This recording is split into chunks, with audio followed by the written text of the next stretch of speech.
Hola, ¿qué tal? Soy Salvador Guerrero y en este video me permito mostrarles un panorama muy general, pero espero funcional, sobre lo que es el modelo socioeconómico y los costos ocultos. Así es que vamos a empezar. Lo primero que debemos de saber es que el modelo socioeconómico busca ligar estos factores sociales y económicos, de ahí su nombre, para poder generar la rentabilidad de una empresa. Y no solo la rentabilidad, sino un ambiente sano de trabajo que permita tener esta operación en un horizonte de largo plazo. Es decir, buscar eh, consolidar estrategias que permitan disminuir lo que el modelo llama disfuncionamientos para poder obtener resultados a corto parcialmente, pero sobre todo a mediano y largo plazo. Y bueno, comenzamos con las imágenes que tenemos en pantalla, donde tenemos la hipótesis fundamental del análisis socioeconómico de la organización. ¿Qué nos dice esta hipótesis? Bueno, comienza por decir que hay estructuras y comportamientos en una empresa, es decir, las estructuras tienen que ver con esta parte formal, muy ligada a lo que es el organigrama, las políticas y demás situaciones completamente formales en una empresa, pero por otro lado también está el comportamiento que tiene que ver con el poder no oficial de los actores, es decir, cómo vamos a ligar la actitud, las capacidades, la voluntad de nuestros trabajadores con estas estructuras formales para poder lograr los resultados que buscamos mediante un funcionamiento óptimo de la empresa. Sin embargo, bueno, como bien sabemos, entre lo que se hace y lo que se espera, pues hay un trecho. Es decir, entre el funcionamiento esperado y el funcionamiento obtenido, tenemos esta distancia que nosotros vamos a llamar disfuncionamientos. Es decir, lo que no está saliendo acorde a lo que nosotros esperábamos. Y para eso es que se generan esas estrategias del modelo, para poder regular estos disfuncionamientos. ¿Por qué? ¿O por qué son tan importantes? Porque cada disfuncionamiento al final del día nos va a generar costos y desempeños tanto visibles como ocultos. Es decir, que los disfuncionamientos tienen un impacto directo en el desempeño económico de la empresa, en los resultados inmediatos, pero también en la creación del potencial que podría tener este desarrollo de la empresa a largo plazo. Y bueno, esto nos lleva a generar estrategias de negociación con el entorno económico y la empresa, basado en el poder no oficial de los actores que decíamos. Es decir, no solo es generar las estrategias, sino socializarlas en nuestro personal para que todos en conjunto podamos trabajar de manera armónica. Esto también se ve reflejado en el trébol de 4 hojas del diagnóstico socioeconómico, que nos dice principalmente que todo está conectado, ¿no? Y que si nosotros le jalamos de un lado, bueno, vamos a terminar afectando de otro lado. Y bueno, en estos disfuncionamientos tenemos principalmente 6 familias que distingue su principal autor llamado Zabal, que son las condiciones de trabajo, en donde vamos a hablar desde el aspecto de la infraestructura, cómo está el layout, las características de nuestro equipo.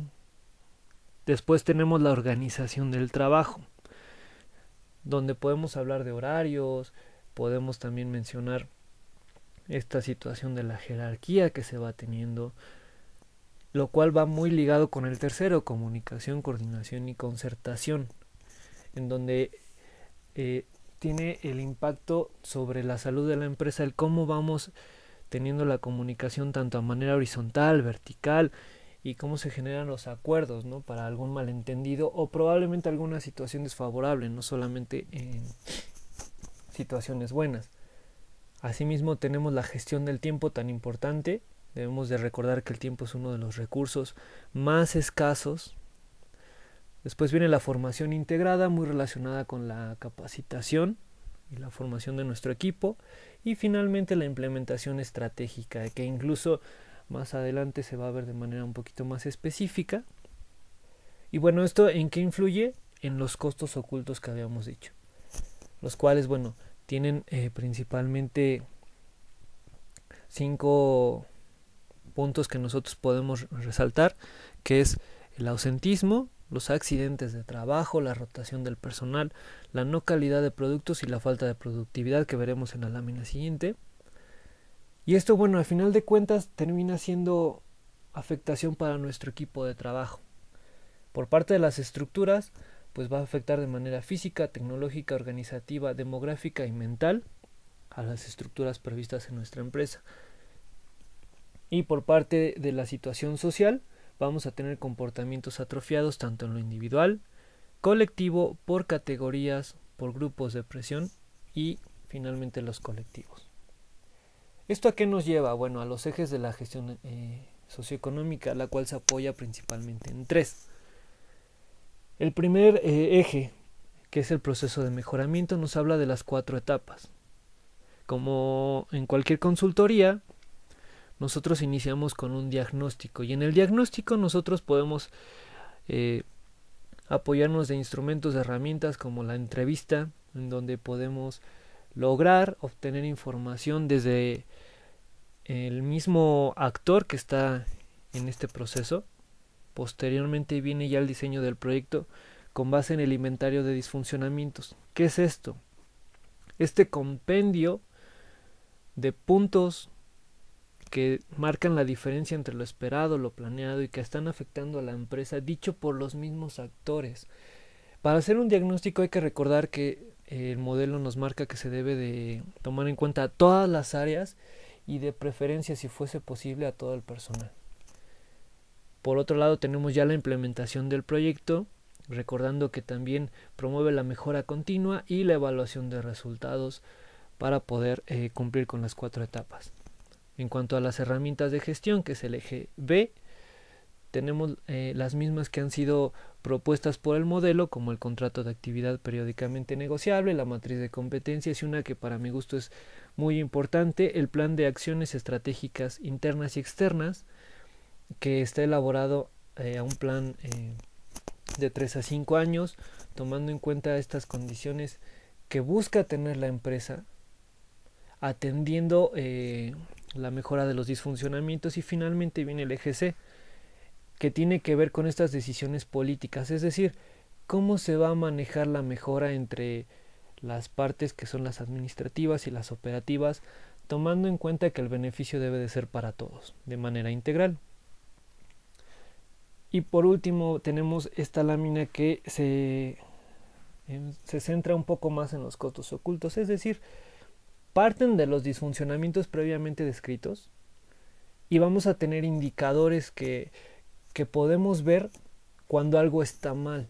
Por la parte social, bueno, vamos a empezar con el ausentismo, clásico de que llegan tarde también, accidentes de trabajo desgraciadamente y hasta enfermedades profesionales como el altísimo estrés que se está viviendo, o una rotación de personal, que lo acabamos de ver en el contexto de la industria restaurantera. Y por otro lado, los económicos, cuando no hay calidad en el producto y cuando hay una falta de productividad directa, es decir, que no se cumple con lo que debería de estar realizándose en la parte productiva, que no se cumple probablemente con los estándares, no se cumple con las metas, tanto en número como en calidad. Y finalmente, bueno, ¿esto en dónde se ve reflejado? En los componentes, es decir, sobre salarios, sobre tiempos, sobre consumo, no hay producción como se esperaría, no hay creación de potencial y uno a futuro, que son los riesgos. Una vez analizado esto, bueno, aquí tenemos un ejemplo básico y aplicado de esta situación, en donde vemos el modelo general de cálculo de costos ocultos, en donde podemos ver una empresa que ha sido, vamos a decirlo así, mermada en su desempeño económico por estas situaciones. Al año, de hecho, está perdiendo 735,000 pesos por tener sobretiempos en la rotación del personal con la no calidad y la falta de productividad directa. Y bueno, en un siguiente video veremos cómo hacer esto un poquito más a fondo. Así que me permito terminar con las referencias principales. Y bueno, quedo a sus órdenes en el siguiente correo. De antemano, muchas gracias por su atención.